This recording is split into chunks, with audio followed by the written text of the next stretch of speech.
আসসালামু আলাইকুম। আশা করি সবাই ভালো আছেন। প্রতিদিনের মতো আজকেও নতুন রেসিপি নিয়ে হাজির হয়ে গেলাম। আজকে আমি আপনাদেরকে একদম সিম্পলভাবে দেখিয়ে দেব, আলু দিয়ে মুরগির ঝোল রান্না করে দেখিয়ে দেব। একদম সহজ উপায়। যারা কখনো রান্না করতে পারেন না তারাও এই রেসিপিটা ফলো করলে সহজেই পেরে যাবেন। যারা নতুন রাঁধুনি আছেন এই রেসিপিটা একদম তাদের জন্য একদম সহজভাবে দেখিয়ে দিচ্ছি। চলুন তাহলে দেখা যাক আমি কিভাবে মুরগির ঝোলটা রান্না করে নিয়েছি। আমি আপনাদেরকে আজকে 1 কেজি পরিমাণে ব্রয়লার মুরগি রান্না করে দেখিয়ে দেব। প্রথমে আমি চুলায় একটা কড়াই বসিয়ে দিলাম। এখন দিয়ে দিচ্ছি পরিমাণ মতো তেল।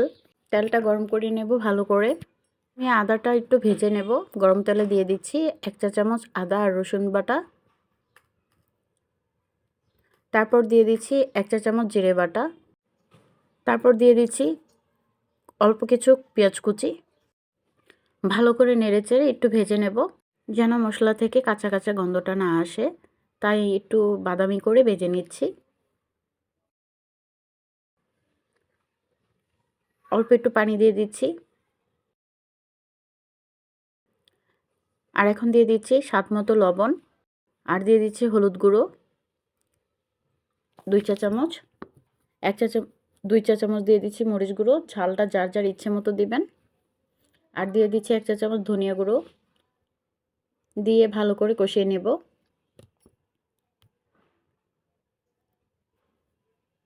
এখন দিয়ে দিচ্ছি গরম মশলা 3টা দারচিনি, 4-5টা এলাচ। আর দিয়ে দিচ্ছি তেজপাতা ছিঁড়ে। এখন আবারও ভালো করে নেড়েচেড়ে কষিয়ে নিচ্ছি। মশলাটা ভালো করে কষিয়ে নিলে মুরগির রান্নাটা অনেক টেস্ট বেড়ে যায়। এখন দিয়ে দিচ্ছি মুরগির গোস্তগুলো। আমি এখানে মুরগিটা না ভেজে রান্না করছি। এভাবে করে রান্না করলে অন্যরকম একটা টেস্ট পাওয়া যায়। তাই এভাবে করে রান্না করে একদম সহজভাবে দেখিয়ে দিচ্ছি আপনাদেরকে। এখন নেড়েচেড়ে ভালো করে একটা ঢাকনা দিয়ে ঢেকে। এখন দিয়ে দিচ্ছি পেঁয়াজ কুচি। আমি কিছু পেঁয়াজ কুচি অ্যাড করে দিয়েছি। আরও কিছু পেঁয়াজ কুচি অ্যাড করে দিয়েছি। এভাবে করে রান্না করলে রান্নার টেস্টটাই অনেকটাই বেড়ে যায়। আর মুরগির ঝোলটা একটু গাঢ় গাঢ় হবে। এরকম করে লাস্টে পেঁয়াজ কুচি অ্যাড করে দিলে এখন আমি ঢাকনা দিয়ে ঢেকে দিচ্ছি। 5 থেকে 10 মিনিট আমি ঢাকনা দিয়ে ঢেকে রান্নাটা করে নিচ্ছি। যেহেতু আমি চিকেনটা ভেজে নেইনি, তাই আমি এভাবে করে একটু রান্না করে নিচ্ছি। ঢাকনা দিয়ে ঢেকে 5 মিনিট ঢেকে ঢেকে রান্নাটা করছি। আর এখন দিয়ে দিচ্ছি আলু। 4 থেকে 5টা আলু কেটে দিয়ে দিয়েছি। এখন ভালো করে নেড়ে চেড়ে দিচ্ছি। আবারও ঢাকনা দিয়ে ঢেকে দিচ্ছি। এভাবে করে 5 থেকে 7 মিনিট জাল করে নিচ্ছি। দেখতেই পাচ্ছেন কতটা লোভনীয় দেখতেই দেখা যাচ্ছে।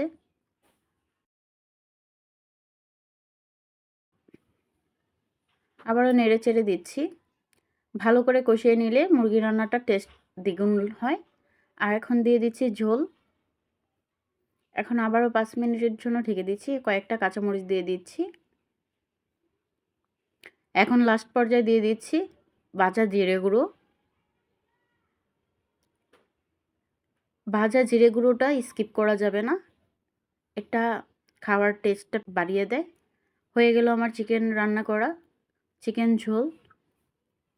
বাসায় একবার হলেও ট্রাই করে দেখবেন কতটা টেস্টি হয় এভাবে করে চিকেন রান্না করলে। আমার ভিডিও ভালো লেগে থাকলে লাইক, কমেন্ট, শেয়ার করে পাশে থাকবেন। চ্যানেলে নতুন হয়ে থাকলে চ্যানেলটি সাবস্ক্রাইব করে পাশে থাকা বেল বাটনটা অন করে দিবেন, যেন নতুন নতুন ভিডিও ছাড়ার সাথে সাথে আপনাদের কাছে নোটিফিকেশন চলে যায়। আর যারা অলরেডি চ্যানেলটা সাবস্ক্রাইব করে দিয়েছেন তাদেরকে অসংখ্য ধন্যবাদ। পুরো ভিডিওটি সাথে থাকার জন্য সবাইকে ধন্যবাদ। সবাই ভালো থাকবেন, সুস্থ থাকবেন। Thank you for watching. আল্লাহ হাফেজ।